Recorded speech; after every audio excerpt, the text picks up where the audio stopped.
सरस्वती पूजा के जनकपुर धाम में मात्र नहीं, पूरे मिथिलांचल वा कहीं पूरे भारतीय उपमहाद्वीप में धूम अछि।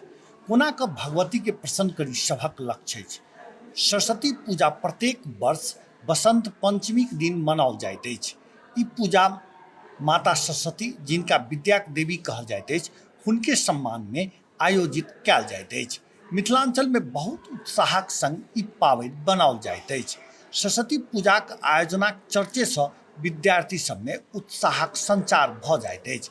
प्रत्येक शिक्षण संस्थान में विद्यार्थी सब पूरे उत्साहक संग ई पावनि में सहभागी होइत आयल करैत छथि। जनकपुर धाम में अधिकांश शैक्षिक संस्थान में एकटा उत्सवक रूप लेल जाइत अछि।